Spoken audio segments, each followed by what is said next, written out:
नमस्कार दोस्तों, एक बार फिर से आप सभी का आपके अपने YouTube चैनल यूपी एग्ज़ाम मंत्रा पे स्वागत है। तो दोस्तों, जैसा कि आप सभी को पता है कि हम लोग आपका यूपी स्पेशल बहुत ही बेहतरीन तरीके से कंप्लीट कर रहे हैं। जितने भी प्रीवियस ईयर प्रश्न आए हुए हैं, यूपी ट्रिपल एससी के द्वारा पूछे गए जितने भी प्रश्न हैं, उन सभी में से जो बहुत महत्वपूर्ण प्रश्न हैं उनको हम जो है कवर कर रहे हैं। आज ये हमारी शायद चौथी क्लास होने वाली है, ठीक है। तो लास्ट क्लास में हम क्या देख रहे थे, जो यूपी से जुड़े हुए प्रमुख व्यक्ति हैं उनकी जो रचनाएं हैं उस पर चर्चा कर रहे थे, यानी कि यूपी से जुड़ा हुआ जो साहित्य है उसकी चर्चा कर रहे थे। तो उस क्रम में हमने कई सारे प्रश्न देखे हुए थे। जैसे जो आज का हमारा प्रश्न नंबर 1 है कि निम्नलिखित में से फतवा-ए-जहांदारी का लेखक कौन है। शायद ये क्वेश्चन हम लोगों ने देखा था लास्ट क्लास में। नहीं देखा होगा तो इसका राइट आंसर जो होगा वो जियाउद्दीन बरनी है। फतवा-ए-जहांदारी के अगर आपसे लेखक पूछा जाए कि फतवा-ए-जहांदारी के लेखक कौन है, तो आपको याद रखना है जियाउद्दीन बरनी, ठीक है। अच्छा, एक बात और आप लोगों से कि थोड़ा सा हो सकता है कि बैकग्राउंड में थोड़ा सा म्यूज़िक आ रही हो, ठीक है, क्योंकि आज हमारे जस्ट बगल में प्रोग्राम है। तो वहाँ पे थोड़ा सा, आपको पता है कि कुछ भी कार्यक्रम होता है तो म्यूज़िक सिस्टम वगैरह लगे होते हैं बड़े बड़े, तो आवाज़ बहुत ज़्यादा होती है, नॉइस आती है। हम कोशिश कर रहे हैं कि नॉइस कम आए, काफ़ी अंदर कमरे में बना रहे हैं पूरा बंद करके, बट अगर आ रही हो तो उसके लिए हम आप सबसे क्षमा चाहते हैं, थोड़ा सा मैनेज करिएगा, ठीक है। तो बढ़ते हैं सीधे से अपनी क्लास की ओर। एक क्वेश्चन हम लोग कर ही लिए हैं। ये क्वेश्चन भी हमने लास्ट क्लास में किया था कि मिर्ज़ा गालिब और जो फिराक गोरखपुरी हैं ये मतलब किस शैली से जुड़े हुए थे। तो हमने बताया था इसका राइट आंसर क्या होगा, गज़ल होगा। क्या होगा इसका राइट आंसर, गज़ल होगा, ठीक है। प्रश्न नंबर 3 हम यहाँ से शुरू करते हैं। ये हमारा प्रश्न नंबर 3 है। आज का जो हमारा प्रश्न है यहीं से शुरू होगा।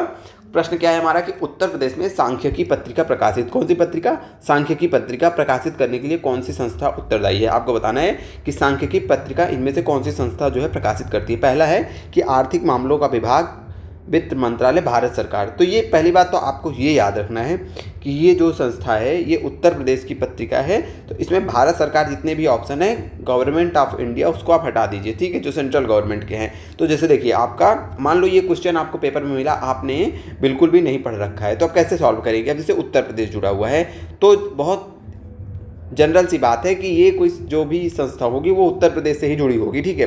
अब जैसे देखिए, ये आर्थिक मामलों का विभाग, वित्त मंत्रालय, भारत सरकार, ये इसका होगा नहीं, ठीक है। दूसरा क्वेश्चन आरबीआई है तो आरबीआई भी नहीं होगा, ठीक है। तीसरा क्या है कि NSO, ministry of statistics and program, ये भी सेंट्रल गवर्नमेंट का मंत्रालय, ये भी नहीं होगा। हमारा जो ऑप्शन डी है वही होगा इसका राइट आंसर। क्या होगा, economics and static division of planning department, Uttar Pradesh, ठीक है। उत्तर प्रदेश का जो है योजना विभाग का जो अर्थशास्त्र और सांख्यिकी प्रभाग है वो जो है, ये पत्रिका कौन सी पत्रिका आपकी सांख्यिकी पत्रिका। आपसे पूछा जाए कि सांख्यिकी पत्रिका कौन प्रकाशित करता है, तो क्या याद रखना है, याद रखना है उत्तर प्रदेश योजना विभाग, उत्तर प्रदेश का योजना विभाग है। इसका जो है, इसमें एक और इसका प्रभाग है। इस विभाग के अंदर, से विभाग के अंदर कई सारे प्रभाग होते हैं, तो इसमें एक प्रभाग है जिसका नाम है अर्थशास्त्र, जिसका क्या नाम है, अर्थशास्त्र और सांख्यिकी प्रभाग। वो जो है इस पत्रिका को क्या करता है, प्रकाशित करता है। पत्रिका का क्या नाम है, उत्तर प्रदेश, क्या पत्रिका का नाम है, सांख्यिकी पत्रिका। क्या नाम है, सांख्यिकी पत्रिका। तो पूछा आपसे जाए कि सांख्यिकी पत्रिका कौन प्रकाशित करता है, तो उत्तर प्रदेश योजना विभाग का जो अर्थशास्त्र और सांख्यिकी प्रभाग है वो प्रकाशित करता है। ये हो गया इसका राइट आंसर। अगला प्रश्न हमारा है, चंदायन मुल्ला दाऊद की एक महत्वपूर्ण अवधि सूफी कृति है। चंदायन किसकी कृति है, तो चंदायन याद रखना है कि चंदायन, आपसे पूछा जाए कि चंदायन किसकी कृति है, तो चंदायन है मुल्ला दाऊद की। किसकी है, मुल्ला दाऊद की। ये बात आपको याद रखनी है। दूसरा जो प्रश्न पूछ रहा है कि ये कृति अवधि में लिखी हुई है, महत्वपूर्ण अवधि सूफी कृति किन प्रसिद्ध प्रेमियों की कहानी है। मतलब इसमें बताना है इसमें किसकी चर्चा की गई है। जो प्रेमियों, ये दो प्रेमियों की कथा है, उनका नाम क्या है, नायक और नायिका कौन है इसके, तो वो हैं लोरिक और चंदा। क्या नाम है, लोरिक और चंदा, ये दो प्रेमी हैं। इनके बारे में जो रचना लिखी हुई है उसका नाम क्या है, चंदायन। जिसके लेखक कौन है, जिसके लेखक है मुल्ला दाऊद। आपको ये बात भी याद रखनी है। अच्छा, अब आपको हम इसके साथ में कुछ ऐसे चीज़ें बताते चलते हैं साथ साथ में, जैसा कि आप सबको पता है कि हम आप लोगों को कुछ जुड़े हुए पॉइंट बताते चलते हैं, वो आपको याद रखना है। अच्छा, आप कहेंगे क्या, तो जैसे कुछ रचनाएँ याद करिए। जैसे एक लोग हैं, एक लेखक हैं जिनका नाम है वृंदावन लाल वर्मा, ठीक है। हर प्रश्न के साथ एक दो इंपॉर्टेंट आपको बताते चलेंगे, एक दो लेखकों और कवियों के बारे में। इनकी रचना आपको याद रखना है, मृगनयनी। क्या रचना है, वृंदावन लाल शर्मा की मृगनयनी। और एक महत्वपूर्ण रचना इनकी आपको याद रखनी है, वो है झांसी की रानी। क्या याद रखनी है, झांसी की रानी और मृगनयनी पूछा जाए किसकी रचना है तो वृंदावन लाल वर्मा की रचना है। अगला क्वेश्चन कबीर के बारे में है। कबीरदास की रचनाओं के बारे में आप लोग फटाक से कमेंट करिए कि कबीरदास की रचनाएं कौन हैं। तो कबीरदास की इंपॉर्टेंट रचनाएं आपको पता होंगी, साखी, सबद और रमैनी। ठीक है, चलिए आगे बढ़ते हैं। अगला जो है एक आपको और याद रखना है, हरिवंश राय बच्चन जी को। किसको? हरिवंश राय बच्चन जी को। अब इनसे जुड़ी हुई कौन सी रचना है तो इनकी जो सबसे महत्वपूर्ण रचना आपको याद रखनी है वो याद रखनी है मधुशाला। क्या याद रखनी है? मधुशाला याद रखनी है, मधुशाला। एक और याद रखना है मधुबाला। मधुशाला से जुड़ा हुआ क्या है? मधुबाला। और मधुबाला के साथ में एक और रचना याद करना है आपको, निशा निमंत्रण। क्या याद रखना है? निशा निमंत्रण। ठीक है, चलिए। अच्छा, एक और याद रखना है आपको डॉक्टर संपूर्णानंद जी के बारे में। डॉक्टर संपूर्णानंद का नाम आप सब लोगों ने सुना होगा, जिन्होंने नहीं सुना वो अभी इतना सुन लीजिए कि डॉक्टर संपूर्णानंद की कुछ रचनाएं हैं जिसको हमें याद रखना है। रचनाओं का क्या नाम है? एक रचना है जिसका नाम है अंतर्राष्ट्रीय विधान। क्या नाम है? अंतर्राष्ट्रीय विधान।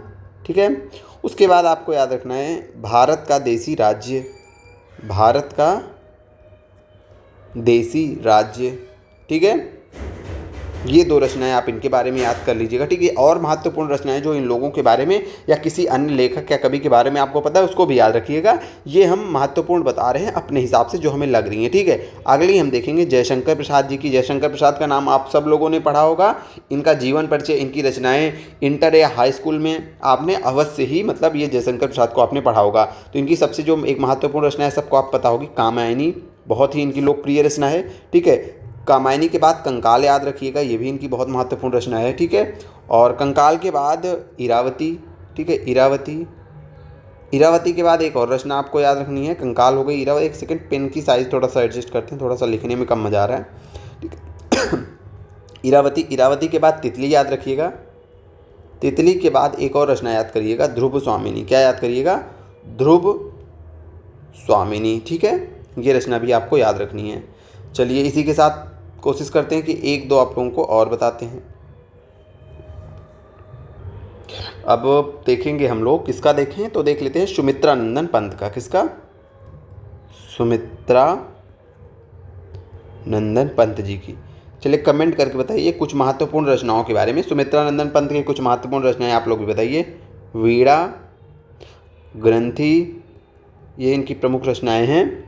युगांतर भी इनकी एक महत्वपूर्ण रचना है। उसके बाद ग्राम में एक इनकी महत्वपूर्ण रचना है। उसके बाद पल्लव याद कर लीजिएगा, पल्लव इनकी महत्वपूर्ण रचना है। ठीक है, ये हम कुछ महत्वपूर्ण लिखवा रहे हैं इसकी, ये तो आप याद कर लीजिएगा। यदि आपको इसके अलावा भी कुछ पता है तो उसको याद कर लेना है। ठीक है, आपको PYQs में इससे इंपॉर्टेंट कुछ मिलते हैं उसको भी याद रखिएगा। बेसिकली ये हिंदी साहित्य का मुद्दा है, लेकिन ये सब कहीं ना कहीं यूपी से जुड़े हुए हैं। इनसे जुड़ा हुआ प्रश्न यूपी स्पेशल में आया हुआ है तो हम आपको बताते चल रहे हैं इसे। ठीक है, बताइएगा सही कर रहे हैं कि नहीं कर रहे हैं। अब हजारी प्रसाद द्विवेदी जी के बारे में हम देख लेंगे, इनकी एक दो रचना। ठीक है, हजारी प्रसाद द्विवेदी का नाम भी आप लोगों ने सुना होगा। ठीक है, क्योंकि इसमें अधिकांश लोग जो है हम लोग हिंदी बैकग्राउंड से बिलोंग करते हैं और हिंदी पढ़ने में बड़ा मज़ा आता है। हम लोग इंटर हाई स्कूल में खूब जीवन परिचय रखते हैं ना। अब आप लोग कमेंट करके बताएंगे कौन कौन है जिन्होंने जो है ये रचनाएं जीवन परिचय और रचनाएं खूब रटी हैं। खूब मतलब स्कूल में पिटाई होती थी, हम लोगों के टाइम में बहुत पिटाई होती थी। हिंदी के टाइम में हिंदी वाले सर एकदम मतलब बोलते थे कल इतना जीवन परिचय और इतनी रचनाएं याद करके आनी है, हम लोग एकदम रट के जाते थे। और उसका प्रॉफिट कहीं ना कहीं देखने को मिला है, क्योंकि बचपन में जो हम चीज़ें जो रटने की क्षमता आप महसूस की होंगी जो बचपन में होती है वो हम लोगों की आज तक ऐसी क्षमता नहीं हो पाती। बचपन में हम लोग इतना रट लेते हैं ना, हमें लगता है कि हम लोग आज तक नहीं रट पाते। हम लोग जब बहुत छोटे थे तो हमारे स्कूल में एक टीचर थे, वो बहुत पिटाई करते थे। और अच्छा वो क्या करते थे ना, वो जो GS होती थी वो GS बहुत रटवाते थे। तो GS कौन सी, तो हमें याद है हम लोग जब 5th में थे तो वो एक बुक लेके आते थे। जैसे गांव के स्कूल में ना वो जो सिलेबस वाली बुकें होती हैं वो कम पढ़ाई जाती हैं। वो क्या होता है कि जो छोटी छोटी नॉर्मल चीज़ें होती हैं वो हम लोग यहाँ बहुत पढ़ाई जाती थी। तो वो लेके आते थे, वो आपकी शायद अरिहंत की लाते थे। 25 रुपये की GS की बुक आती थी। ये बड़ी सी नहीं जो अरिहंत और वाली मोटी सी आती है, ये नहीं, एक पतली सी आती थी अरिहंत की, बहुत पतली सी होती थी। पतली मतलब 25-30 रुपये लगभग उसमें होते थे, कुछ ना कुछ पेज होते थे। मोटी बुक होती थी, मतलब बहुत मोटी का मतलब कि जैसे पहले अब पेज तो हमें नहीं याद है, लेकिन 25-30 रुपए के आसपास वो बुक मिलती थी, वो लाते थे और उसका पूरा जीएस रटवाते थे। जैसे जब हम लोग 5th या 6th में थे तब उन्होंने 200 लगभग देशों की राजधानियाँ हम लोगों के कूट कूट के याद करवा दी थी। हम लोगों के क्लास में जितने बच्चे थे सबको याद थी। और उसके साथ जो राज्य राजधानी देश के जितने भी स्टेट्स हैं, स्टेट की कैपिटल सब उन्होंने याद करवा दिया था। उसके अलावा मतलब इन सब चीज़ों को, जैसे टेंस था, टेंस उन्होंने पूरा रटवा दिया था। मतलब बहुत अच्छा समझाते थे टेंस, जितना वो उस समय के लिए जितना इंपॉर्टेंट था। तो ऐसी कुछ चीज़ें थे जो उन्होंने पीट पीट के एकदम याद दिलवा दी थी और आज तक हम लोग नहीं भूले हैं। वो जो देश की राजधानियां हैं कि हमसे आप लगभग किसी का भी देश का पूछोगे तो हम आपको राजधानी बता देंगे, और ये हमारे उन्हीं गुरुदेव की कृपा है। बहरहाल मार भी बहुत, पिटाई भी बहुत हुई है, बहुत पीटे जाते थे।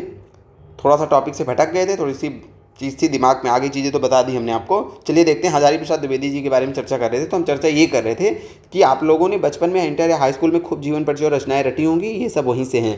अगर आपने रटा होगा तो आपको काफ़ी कुछ चीज़ें याद होंगी। तो बाण भट्ट की आत्मकथा इनकी प्रमुख रचना है, ये बात आपको याद रखना है, ठीक है, हजारी प्रसाद द्विवेदी जी की।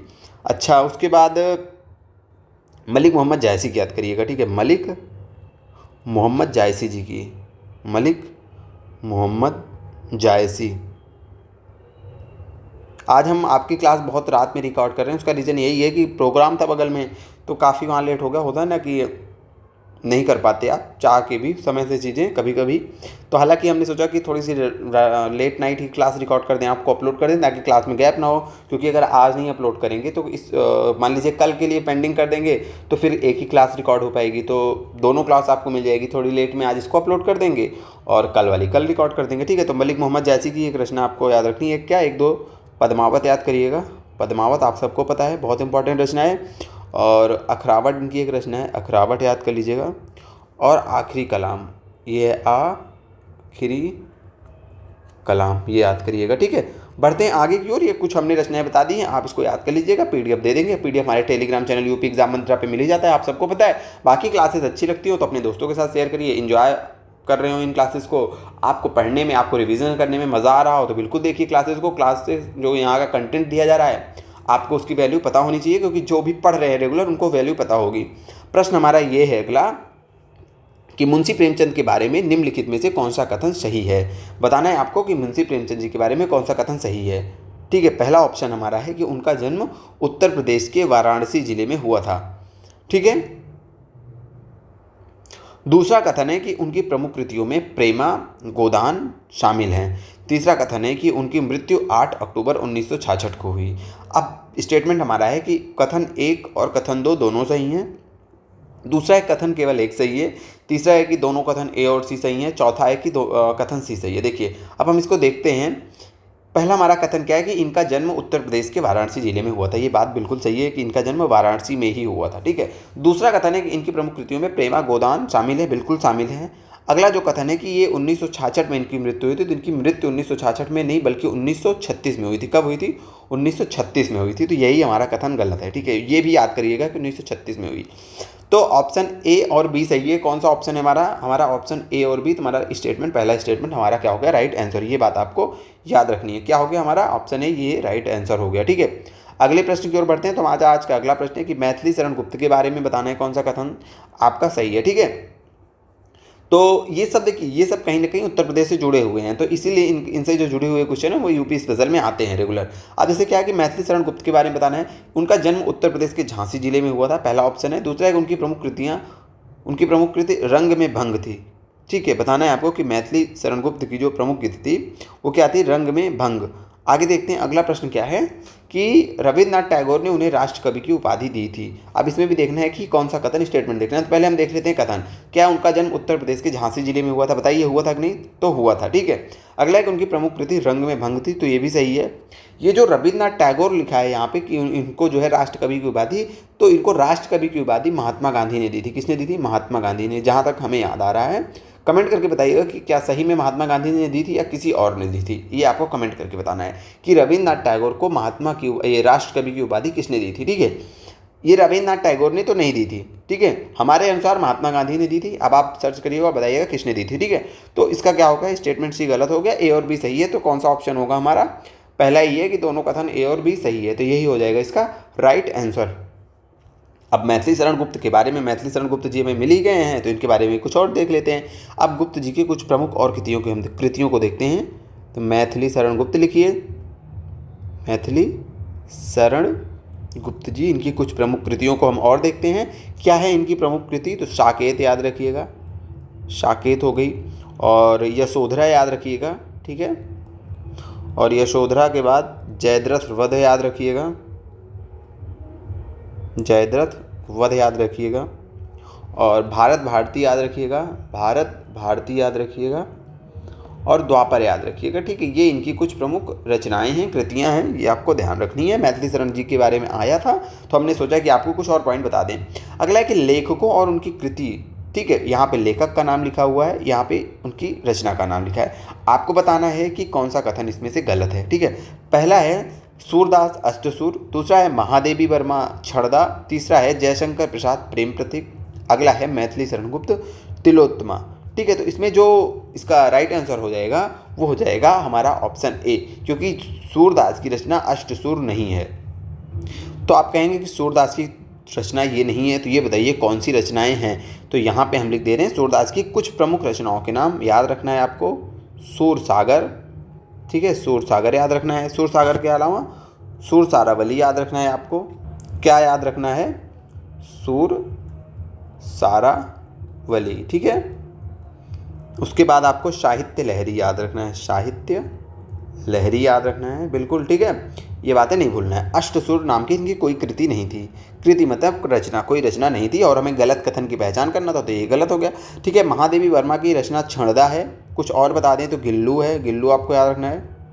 उसके बाद नीरजा है, रश्मि है, ये महादेवी वर्मा जी की कुछ प्रमुख कृतियाँ हैं, ठीक है। जयशंकर प्रसाद की प्रेम प्रतीक, कामायनी याद रखना है, कामायनी भी बताएं हम। उसके बाद इनकी एक और महत्वपूर्ण रचना है जिसका नाम है ध्रुव स्वामिनी। क्या नाम है? ध्रुव स्वामिनी। ये बात भी आपको याद रखनी है, ठीक है, भूलिएगा मत। और मैथिली शरण गुप्त की तिलोत्तमा हो गई। साकेत हमने पता नहीं अभी बताया ऊपर कि नहीं बताया, साकेत याद रखना है। भारत भारती हो गई इनकी रचना। ये इनकी कुछ प्रमुख और रचनाएं हैं, ये भी आपको याद रखना है, ठीक है। चलिए बढ़ते हैं अगले प्रश्न की ओर। अब हमारा आज का अगला प्रश्न क्या है कि ये यहाँ पे अब कुछ संस्थान, अब देखिए साहित्य वाला पोर्शन खत्म हो गया, जितने PYQs थे अब संस्थान शुरू हो रहे हैं, ठीक है। यहाँ की कुछ यूपी से जुड़े हुए प्रमुख संस्थान हैं, उनके बारे में लिखा है कि आपको बताना है कि कौन सा इसमें राइट है और कौन सा, इसको मतलब मैच करवाना है। सबसे पहला ऑप्शन है राष्ट्रीय शर्करा संस्थान। यहाँ पे है बरेली, लखनऊ, कानपुर। तो राष्ट्रीय जो शर्करा संस्थान है वो है आपके कानपुर में। कहाँ है? आपके कानपुर में, ये बात आपको याद रखनी है। उसके बाद हमारा है भातखंडे संस्कृत विश्वविद्यालय। ये बताइए कहाँ है? संस्कृत विश्वविद्यालय कहाँ है? तो संस्कृत विश्वविद्यालय है आपका जो है लखनऊ में। कहाँ है? लखनऊ में। उसके बाद हमारा है मोतीलाल नेहरू राष्ट्रीय प्रौद्योगिकी संस्थान। ये आपका प्रयागराज में है। ये कहाँ है? ये आपका प्रयागराज में है, ठीक है। उसके बाद हमारा चौथा है कि भारतीय पशु चिकित्सा संस्थान। तो भारतीय पशु चिकित्सा संस्थान आपके बरेली में है। कहाँ पे है? बरेली में है। तो देख लेते हैं हम पहले का हमारा कौन सा ऑप्शन सही है। पहले का हमारा सी सही हो गया, दूसरे का हमारा बी सही हो गया, तीसरे का हमारा कौन सा ऑप्शन सही है? तीसरे का हमारा ऑप्शन डी सही है, और चौथे का हमारा ऑप्शन ए सही है। देखते हैं क्या हमारे पास ऐसा कोई ऑप्शन है सी, बी, डी, ए। तो आप कहेंगे हाँ बिल्कुल है। हमारा राइट आंसर क्या हो जाएगा? Number option A. हमारा ऑप्शन ए क्या हो जाएगा? राइट आंसर हो जाएगा। चलिए ये तो यहाँ पे हो गया। अब हम इसके साथ में कुछ और संस्थानों को भी देख लेते हैं जो कि लगातार परीक्षाओं में आते रहते हैं, ठीक है। यहीं पे बताते हैं आपको। चलिए देख लेते हैं। सबसे पहले आपको याद रखना है उत्तर प्रदेश से जुड़े हुए संस्थान है उत्तर प्रदेश भाषा संस्थान। ध्यान दीजिएगा, उत्तर प्रदेश की बात कर रहे हैं, उत्तर प्रदेश भाषा संस्थान। ये कहाँ है आपको बताना है। बताना नहीं है, हम खुद ही बता रहे हैं। जिनको पता हो वो कमेंट करेंगे, ठीक है, जितने टाइम में हम क्वेश्चन लिख रहे हैं। उत्तर प्रदेश भाषा संस्थान के अलावा आपको बताना है उत्तर प्रदेश सिंधी अकादमी। ये कहाँ है? उसके बाद आपको कुछ ये सारे भाषा से जुड़े हुए हैं। उत्तर प्रदेश पंजाबी अकादमी कहाँ है? पंजाबी अकादमी, ठीक है। उसके बाद उत्तर प्रदेश हिंदी संस्थान आपको बताना है। ये भाषा संस्थान था, ये जो हम यहाँ पे लिख रहे हैं उत्तर प्रदेश हिंदी संस्थान आपको बताना है। हिंदी संस्थान बताना है, ये कहाँ है, ठीक है। उसके बाद एक और बताना है आपको उत्तर प्रदेश उर्दू अकादमी भी बताना है। उर्दू अकादमी कहाँ है? उसके बाद एक क्वेश्चन और आपको बताना है उत्तर प्रदेश संस्कृत। और जिनको नहीं पता है वो बिल्कुल ना घबराएं, उनको हम आंसर भी बताएंगे भाई, आप घबराइए मत। आंसर भी आपके लिए लिख के लाए हैं। जो होमवर्क देते हैं उतनी चीज़ आपको नहीं बताते, क्योंकि आप भी थोड़ी सी मेहनत करें, ठीक है। उसके बाद एक और बताना है आपको। चलिए इतना पर्याप्त है, नहीं लिख लीजिए, एक और लिख लीजिए हिंदुस्तानी एकेडमी, ये भी आपको बतानी है, ठीक है। शुरू करें। तो सबसे पहला हमारा था कि उत्तर प्रदेश भाषा संस्थान, ये है हमारी राजधानी, उत्तर प्रदेश की राजधानी लखनऊ में। उत्तर प्रदेश हिंदी अकादमी, ये भी हमारी राजधानी लखनऊ में है, ठीक है। पंजाबी अकादमी, ये भी लखनऊ में है, याद ही नहीं करना कुछ। हिंदी संस्थान, ये भी लखनऊ में है, कुछ भी नहीं याद करना है। उर्दू अकादमी कहाँ है? उर्दू अकादमी आपकी लखनऊ में है, बिल्कुल घबराना नहीं है। संस्कृत संस्थानम, ये भी लखनऊ में है, टेंशन नहीं लेनी है। हिंदुस्तान अकादमी प्रयागराज में है। अब आपको क्या करना है हम बताएं? अगर आप लोग हमारी बात मानिएगा तो वही कर लीजिएगा, प्रयागराज यही रट लीजिए आप, हिंदुस्तान अकादमी। उसके बाद दिमाग में रख लीजिए कि भाषा से जुड़ा हुआ कोई संस्थान आएगा, सब कहाँ पे है? लखनऊ में है, ठीक है। ये इलाहाबाद वाला, प्रयागराज वाला याद कर लीजिए, ठीक है। सिंपल। चलिए बढ़ते हैं आगे। अब हम अगला प्रश्न हमारा है कि उत्तर प्रदेश की रजा लाइब्रेरी निम्नलिखित में से किस शहर में स्थित है? फैज़ाबाद, बरेली, मुरादाबाद, रामपुर या फिर उपयुक्त में से कोई नहीं। आपको बताना है कि जो रजा लाइब्रेरी है वो कहाँ पे है, ठीक है। तो जो आपकी रजा लाइब्रेरी है आपके रामपुर में है। कहाँ पे है? रामपुर में। ये बात भी आपको याद रखनी है, रजा लाइब्रेरी कहाँ है? रामपुर में है, ठीक है। अगले प्रश्न की ओर अगर हम बढ़ें तो आज का जो हमारा अगला प्रश्न है वो ये है कि उत्तर प्रदेश सरकार ने किस स्थान में वैदिक 3D संग्रहालय के निर्माण की घोषणा की? आपको बताना है कि वैदिक 3D संग्रहालय के निर्माण की घोषणा कहाँ की गई? तो ये आपके याद रखना है आपको, वाराणसी में। कहाँ पे वैदिक 3D संग्रहालय के निर्माण की घोषणा की गई? तो हमारे वाराणसी में की गई। आपको ये बात भी याद रखनी है, ठीक है, इसको भूलना नहीं है। आगे बढ़ते हैं। हमारा आज का अगला जो प्रश्न है वो ये है कि मैच द कॉलम का प्रश्न है। कई सारी लाइब्रेरीज का नाम लिखा हुआ है, आपको इसको मैच करवाना है कि कौन सी लाइब्रेरी की स्थापना कब हुई, ठीक है। सबसे पहले है सरस्वती भवन पुस्तकालय। सरस्वती भवन पुस्तकालय आपको बताना है इसकी स्थापना कब हुई। तो सरस्वती जो भवन पुस्तकालय है इसकी स्थापना होती है 1914 में। कब होती है? 1914 में, ये बात आपको याद रखनी है। दूसरा जो है हमारा वो है रामपुर रजा लाइब्रेरी। रामपुर में अभी हमने बताया ना रजा लाइब्रेरी का है, तो आपके रामपुर में है। अब हमें बताना है कि उसकी स्थापना कब हुई थी। तो उसकी स्थापना हुई थी आपके 1774 में। कब हुई थी? 1774 में। अगला है कि भारतीय भवन पुस्तकालय। भारतीय भवन पुस्तकालय आपको बताना है कहाँ है। तो जो भारतीय भवन पुस्तकालय है उसकी स्थापना हुई थी 1889 में। कब हुई थी?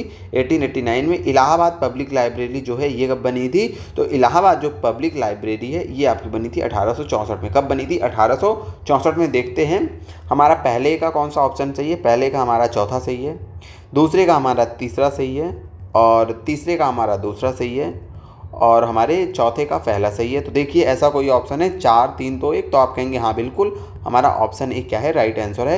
ये बात आपको याद रखनी है। सारे पुस्तकालय हो सकता है इस बार मैच द कॉलम में आया है, और अगली बार हो सकता है ये कैसे है, अगली बार हो सकता है सिंगल पूछ ले। अगला क्वेश्चन हमारा ये है कि CSIR राष्ट्रीय वनस्पति अनुसंधान संस्थान, मतलब CSIR का जो नेशनल बोटेनिकल रिसर्च इंस्टीट्यूट है, इसको बताना है कि ये कब, कहाँ और किस रूप में स्थापित किया गया था। तो जो CSIR का ये आपका बोटेनिकल रिसर्च इंस्टीट्यूट है इसकी स्थापना आपकी की गई थी 1789 में। कहाँ की गई थी? लखनऊ में की गई थी। उस समय इसकी स्थापना किसी रिसर्च इंस्टीट्यूट के तरह नहीं की गई थी, बल्कि इसकी स्थापना की गई थी शाही बाग के रूप में। शाही बाग के रूप में इसकी स्थापना की गई थी। ये पॉइंट आपको याद रखना है, ठीक है। जो वर्तमान का आपका क्या है ये बोटेनिकल इंस्टीट्यूट है, ये शाही बाग के रूप में 1789 में लखनऊ में स्थापित हुआ था। तो बताना है यहाँ पे स्थापना वर्ष क्या है? 1789, और स्थान क्या है? लखनऊ है। तो राइट आंसर क्या हो गया हमारा? ऑप्शन ए, इसका भी हमारा राइट आंसर हो गया, ठीक है। अगले क्वेश्चन पे पढ़ें। अगला हमारा प्रश्न है कि एक साइड में कुछ विश्वविद्यालय के नाम लिखे हुए हैं, और एक साइड कथन है और दूसरी साइड कुछ विश्वविद्यालय के नाम लिखे हुए हैं। आपको बताना है कि किस यूनिवर्सिटी के बारे में कौन सा कथन सत्य है। पहला कथन ये है हमारा कि यूपी का पहला विश्वविद्यालय कौन सा है। तो यूपी का पहला विश्वविद्यालय आपको याद रखना है ये है इलाहाबाद यूनिवर्सिटी, ठीक है। ये क्या है? आपका इलाहाबाद यूनिवर्सिटी। और दूसरा ऑप्शन जो हमारा है यूपी और एशिया का सबसे बड़ा आवासीय विश्वविद्यालय, तो ये आपका BHU है। अगर आपसे पूछे कि सबसे यूपी और एशिया का सबसे बड़ा आवासीय विश्वविद्यालय, ठीक है, तो ये आपका BHU याद रखना है। ये क्या है? ये आपका BHU है। अगला एक तीर्थंकर महावीर विश्वविद्यालय, ये कहाँ है? तीर्थंकर महावीर विश्वविद्यालय, तो ये आपका मुरादाबाद में है। कहाँ पे है? मुरादाबाद में। और यूपी का एकमात्र ओपन स्टेट यूनिवर्सिटी यानी कि मुक्त विश्वविद्यालय तो आपका राजर्षि टंडन है। क्या है? राजर्षि टंडन मुक्त विश्वविद्यालय। ये यूपी का एकमात्र जो है मुक्त विश्वविद्यालय ओपन यूनिवर्सिटी है, ठीक है। अब देखते हैं, पहले का हमारा ऑप्शन डी सही हो गया, ठीक है। दूसरे का हमारा कौन सा सही है? दूसरे का ऑप्शन ए सही हो गया, और तीसरे का ऑप्शन बी सही हो गया, और चौथे का हमारा ऑप्शन सी सही हो गया, ठीक है। अब देखते हैं क्या हमारा कौन सा विकल्प है जिसमें ऐसा मिल रहा है। तो इसका भी राइट आंसर ऑप्शन, क्या सारे के सारे का आंसर यही सही हो रहा है, ठीक है। होगा भाई, हम लोग क्या कर सकते हैं, हमको तो राइट आंसर ढूंढना है। अगला हमारा प्रश्न क्या है? अगला हमारा प्रश्न है कि किस संस्थान ने लखनऊ और आसपास के क्षेत्रों में वनस्पति की विविधता और प्राचीनता का सर्वेक्षण, मानचित्रीकरण और दस्तावेजीकरण किया? मतलब क्या कह रहा है? कह रहा है कि वो कौन सी संस्था है जिसने लखनऊ और उसके आसपास के क्षेत्र में वनस्पतियों की विविधता और उसकी प्राचीनता का सर्वेक्षण किया, यानी कि वनस्पतियों के संबंध में सर्वेक्षण कार्य किया और उसका मैप बनाया, ठीक है, और उसको जो है क्या किया, उसका डॉक्यूमेंटेशन किया। ये किस संस्थान ने किया लखनऊ के आसपास के क्षेत्र में? पहला ऑप्शन है राष्ट्रीय वनस्पति अनुसंधान संस्थान लखनऊ, दूसरा ऑप्शन है भारतीय वानिकी अनुसंधान और शिक्षा परिषद देहरादून, और अगला ऑप्शन है वन अनुसंधान संस्थान देहरादून, और ऑप्शन डी है बीरबल साहनी पुरा वनस्पति विज्ञान संस्थान लखनऊ। तो जो इसका राइट आंसर हो जाएगा वो यही हो जाएगा, Birbal Sahni institute of palaeobotany Lucknow, मतलब बीरबल साहनी पुरा वनस्पति विज्ञान संस्थान लखनऊ। इसने क्या किया? इसने लखनऊ के आसपास के क्षेत्र में वनस्पतियों की विविधता और उसकी प्राचीनता का सर्वेक्षण किया, उसका मानचित्रीकरण किया और उसका दस्तावेजीकरण करने का काम किया। वो कौन सा संस्थान है आपका? ऑप्शन डी, बीरबल साहनी पुरा वनस्पति विज्ञान संस्थान लखनऊ। ये बात आपको याद रखना है। अगला प्रश्न हमारा है कि सुगंध एवं सुरस विकास केंद्र FFDC की स्थापना UNDP, यूनाइडो और उत्तर प्रदेश सरकार की सहायता से किस वर्ष की गई? आपको सीधा सा प्रश्न ये है कि जो सुगंध और सुरस विकास केंद्र है इसकी स्थापना कब की गई? तो देखिए, इसमें जितने ऑप्शन है, पहली बात तो 1989 ये भी नहीं होगा, 1995 ये भी नहीं, 1987 ये भी नहीं, 2000 ये भी नहीं। राइट आंसर होगा इनमें से कोई नहीं। आप कहेंगे ऐसे कैसे? कभी ना कभी तो स्थापना हुई होगी, हमें आप डेट बताइए, तो हम आपको बिल्कुल बताएंगे। सुगंध एवं सुरस विकास संस्थान जो इसकी स्थापना है, इसकी स्थापना 1990 से 91 के आसपास में होती है, 90-91 के आसपास होती है, ठीक है। ये बात आपको याद रखना है। अगले प्रश्न की ओर अगर हम बढ़ें तो आज का जो हमारा अगला प्रश्न है कि भारत कला भवन उत्तर प्रदेश में कहाँ पे स्थित है? आपको बताना है कि भारत कला भवन उत्तर प्रदेश में कहाँ स्थित है। ऑप्शन ए है हमारा आगरा, ऑप्शन बी है लखनऊ, ऑप्शन सी है वाराणसी, और ऑप्शन डी है प्रयागराज। इसका राइट आंसर जो हो जाएगा आपका भारत कला भवन, ये वाराणसी में है। और इसकी स्थापना कब हुई थी? तो इसकी स्थापना होती है 1920 में, ठीक है। अब हम आपको इस प्रकार के जुड़े हुए कुछ और पॉइंट बताते हैं, कुछ और संस्थानों के नाम बताते हैं, आप राइट डाउन कर लीजिए फटाक से। जिनको याद है उनका रिवीजन हो रहा है, जिनको नहीं याद है उनका काम है फटाक से लिख लेना। नहीं लिखना तो पीडीएफ भी हम दे देंगे, बट पीडीएफ में आपको पूरा पढ़ना पड़ेगा। देखिए कॉन्सेप्ट समझा करिए, टाइम बचाना कैसे। पीडीएफ के चक्कर में आप लोग रहते हैं, क्योंकि पीडीएफ में किसी को 10% चीज़ें आ रही हैं, किसी को 20%, किसी को 30%, किसी को 40%, किसी को 50%, किसी को 100%। तो अब जिनको 10% भी आ रही है तो आपको दोबारा वो 10% पढ़ने की ज़रूरत नहीं है। आप उन्हीं 90% को राइट डाउन करिए जो आपको नहीं आ रही है हमारे हिसाब से, इससे आपका टाइम बचेगा। बाकी कोई बात नहीं, पीडीएफ हम दे देते हैं। ये मत सोचा करिए कि पीडीएफ नहीं देने के लिए हम ये बातें बताते हैं, पीडीएफ भी आपको देते हैं। क्योंकि एक तो होता है कि हाँ बहाना बता दो, कोई ना कोई ऐसा रीज़न दे दो कि आप संतुष्ट हो जाओ और हम वो काम ना करें। नहीं, हम आपको रीज़न भी प्रॉपर देते हैं कि क्या चीज़ें क्यों नहीं करनी चाहिए, क्योंकि राइट गाइडेंस देना हमारा काम है, ठीक है। तो क्या क्यों नहीं करना चाहिए वो भी बताते हैं। साथ में ऐसा ना हो कि हाँ आप समझें कि हम काम चोरी की वजह से ऐसा बता रहे हैं, आपको हम पीडीएफ ना प्रोवाइड करवाएं इस वजह से ऐसा बता रहे हैं। तो ऐसा उद्देश्य हमारा नहीं है। हमारा उद्देश्य है कि आपको सही बातें बताना। तो आप पहला जो आपको बताना है, राज्य ललित कला अकादमी, राज्य ललित कला अकादमी ये बताना है ये कहाँ है। और भारतेंदु नाट्य अकादमी आपको बताना है, भारतेंदु नाट्य अकादमी, ये भी इम्पॉर्टेंट है, ठीक है। और शायद ये प्रश्न हमने आपको दिया था लास्ट क्लास में, राष्ट्रीय कथक संस्थान, राष्ट्रीय कथक संस्थान ये आपको बताना है। और अगला बताना है, मान लीजिए भारतीय कला भवन हमने बता ही दिया, ठीक है। मोतीलाल नेहरू बाल संग्रहालय, शायद ये क्वेश्चन हमने करवाया कि नहीं करवाया है। मोतीलाल नेहरू बाल संग्रहालय, मोतीलाल नेहरू बाल संग्रहालय, बाल संग्रहालय, ठीक है। सबके बारे में बताएं तो सबसे पहले राज्य कला अकादमी देखेंगे तो राज्य कला अकादमी आपके लखनऊ में है। कहाँ पे है? लखनऊ में है। और भारतेंदु नाट्य अकादमी ये भी आपके लखनऊ में है, ठीक है, टेंशन नहीं लेना। और राष्ट्रीय कथक अकादमी ये भी आपके लखनऊ में है, इसकी भी टेंशन नहीं लेना है। मोतीलाल नेहरू बाल संग्रहालय, तो इसकी भी आपको टेंशन नहीं लेनी है, मोतीलाल नेहरू बाल संग्रहालय ये भी आपके लखनऊ में ही है, ठीक है, इसमें से जो भारत कला भवन था यही आपका वाराणसी में है। ठीक है, चलिए बढ़ते हैं अगले प्रश्न की ओर। आज का हमारा जो अगला प्रश्न है उसको हम देख लेते हैं फटाक से।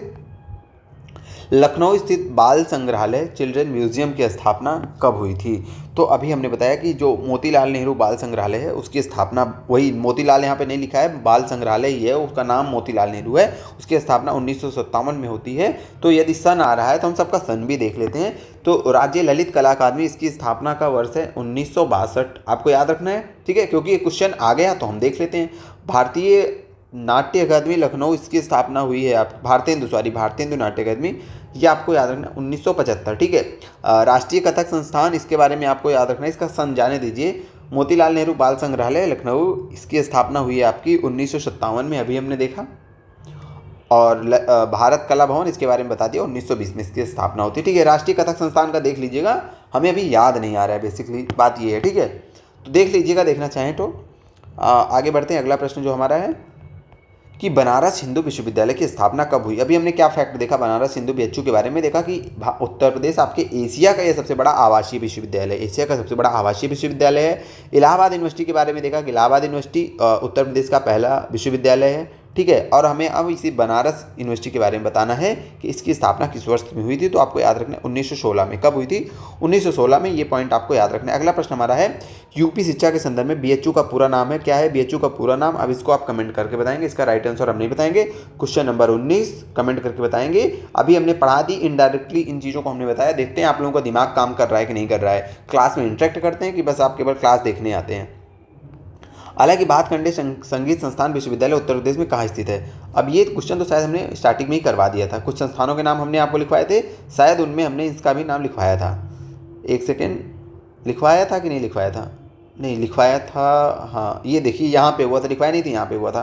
तो ये कहाँ पे था आपका? ये लखनऊ में था। ठीक है, बस हम आपको दिखाने के लिए लाए हैं कि देखिए यहाँ क्वेश्चन हो गया है और क्वेश्चन रिपीट कैसे होते हैं। तो ये कहाँ पे है आपका? ये है आपके लखनऊ में। कहाँ पे है? आपके लखनऊ में। क्वेश्चन नंबर 20 भी हो गया। हमारा अंतिम क्वेश्चन जो आज का है, जगत गुरु रामभद्राचार्य विकलांग विश्वविद्यालय दुनिया में अपनी तरह का पहला विश्वविद्यालय उत्तर प्रदेश में कहाँ स्थित है? आपको बताना है कि जगत गुरु रामभद्राचार्य विकलांग विश्वविद्यालय कहाँ पे है। तो ये चित्रकूट में है आपकी, ये विश्वविद्यालय कहाँ है? ये आपके चित्रकूट में है। चलिए अब हम इसके बाद देखते हैं, जैसा कि आपको पता है कि हम लोग जब क्लास ख़त्म करते हैं तो कुछ इंपॉर्टेंट पॉइंट्स को देखते हैं। ठीक है, आपको कुछ अतिरिक्त चीज़ें बताते हैं।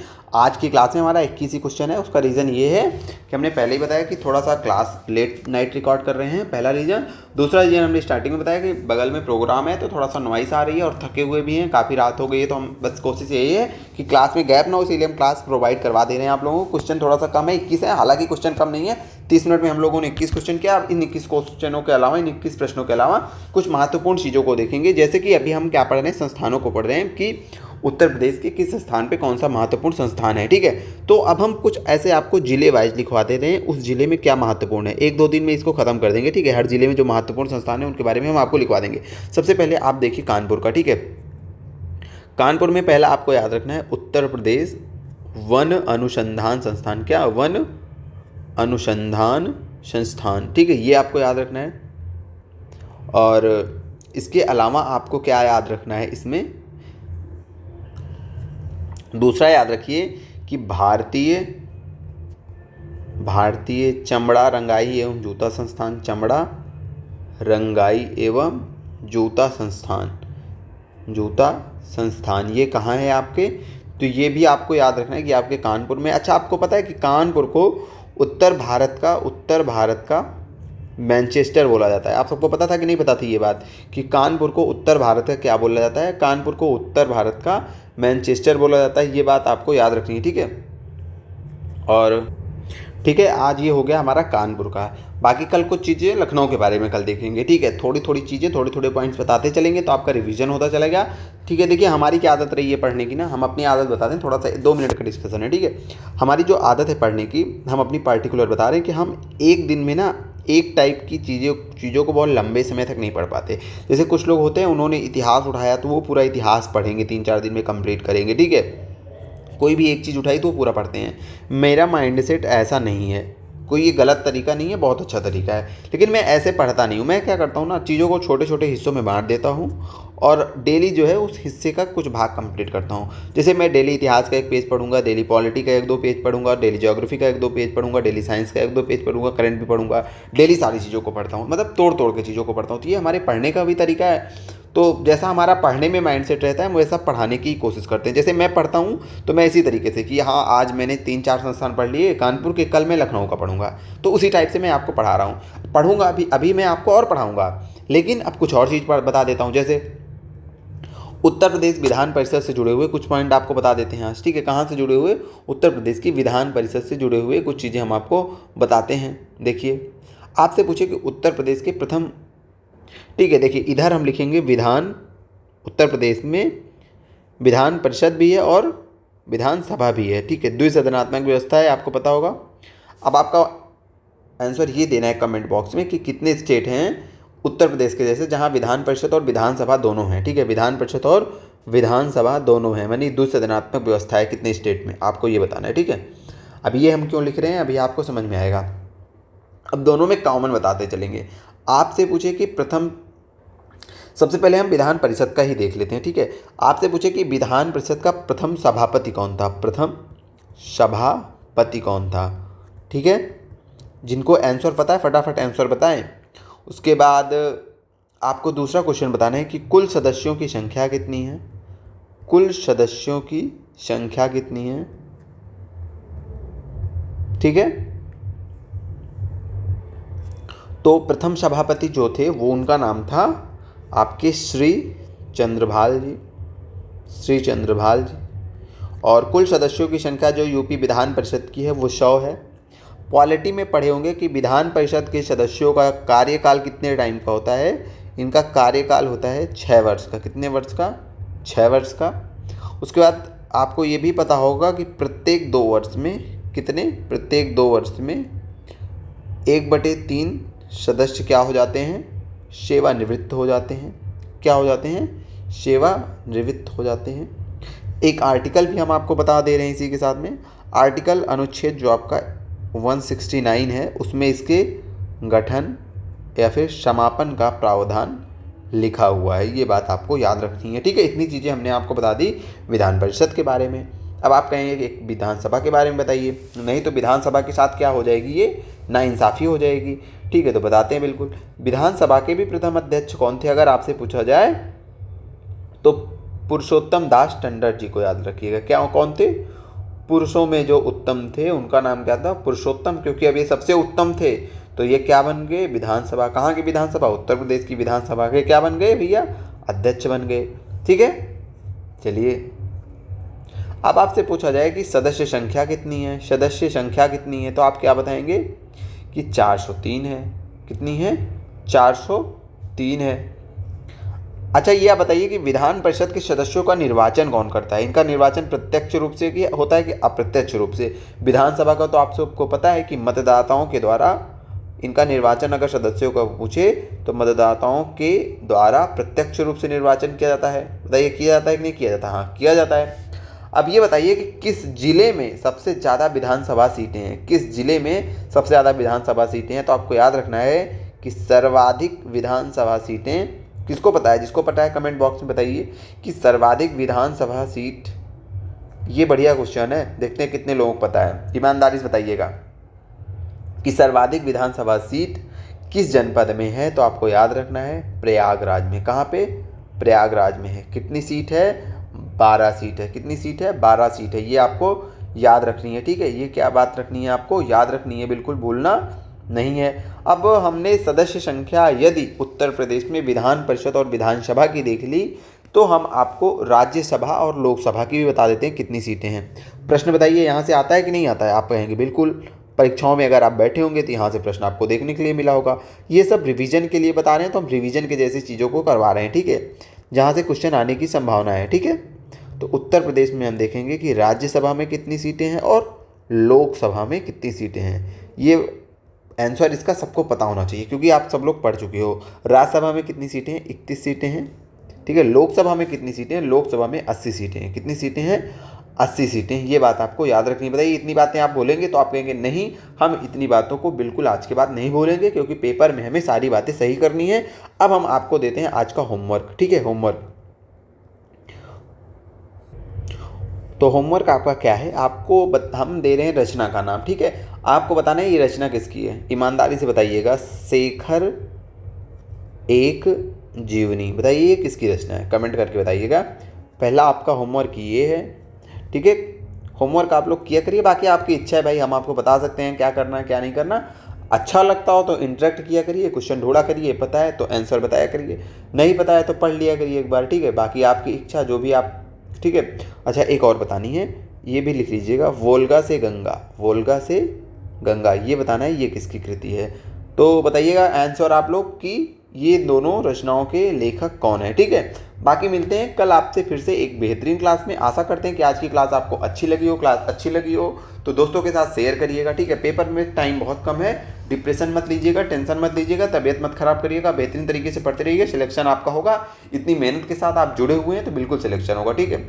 बाकी दिमाग में एक बात हरदम माइंड सेट अपना बना लीजिए, जीवन में चीज़ें वैसी नहीं होती हैं जैसी आप चाहते हैं, जीवन में चीज़ें वैसी होती हैं जैसी होनी चाहिए, जो कि आपके लिए सबसे बेस्ट होती है, जो कि ईश्वर ने, जो आप जिस भी ईश्वर को मानते होंगे, किसी न किसी को तो मानते होंगे, किसी को नहीं मानते होंगे तो आप प्रकृति को मानते होंगे, प्रकृति को मानते होंगे तो प्रकृति पे भरोसा करिए कि चीज़ों का एक आने का क्रम होता है आपकी लाइफ में, जो आपकी लाइफ में जैसे इंपॉर्टेंट चीज़ें वैसी चीज़ें आती हैं, ठीक है। कभी भी मत सोचिए कि मेरा जीवन मेरे अनुसार चलेगा, नहीं।